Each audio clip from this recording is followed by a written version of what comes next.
ওদালগুৰি ডিষ্ট্ৰিক্টৰ পৰা অনা হৈছে। এতিয়া বৰ্তমান আছে ভালে কুশলে।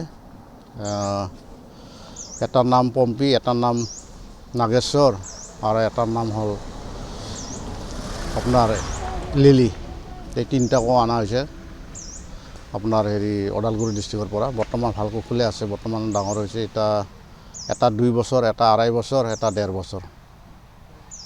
খাদ্য আপোনাৰ জংঘলৰ ঘাঁহ খোৱা হয় আৰু আপোনাৰ কল দি থকা হয়, ডেইলি কল দিয়া হয়। আৰু লগতে আপোনাৰ এই কি বুলি কয়, বুট দিয়া হয় আবেলি টাইমত, বুট দিয়া হয়।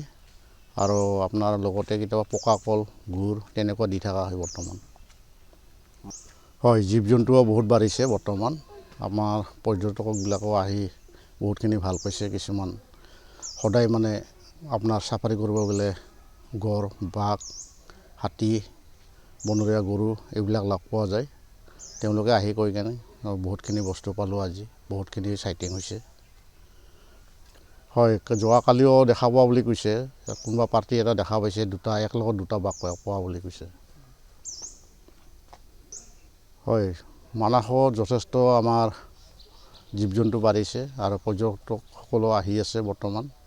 তেওঁলোকো বহুতখিনি ভাল পাইছে আহি কেনে, আৰু যেনেকুৱা মানে পাব লাগে তেনেকুৱা পাই আছে আপোনাৰ জীৱ জন্তু, আৰু বহুতখিনি বাঢ়িছে। আৰু বিদেশীও আহিছে, আপোনাৰ বিদেশীৰ পৰাও আহিছে, বহুতখিনি আহিছে, তেওঁলোকেও পাইছে। আপোনাৰ এই 2-3 সপ্তাহ হ'ল বিদেশী বহুত আহিছিলে। আপোনাৰ একেলগত 40জন বিদেশী আহিছিলে, তেওঁলোকক ঘূৰি কেনে ভাল পাইছে, বহুত আনন্দিত হৈছে। আৰু তাৰপিছত আৰু নেক্সট বাৰ আহিছে, তেওঁলোকেও মানে বহুতখিনি পাইছে ঘূৰি কেনে, বহুতখিনি জীৱ জন্তু পাইছে আৰু তেওঁলোকক।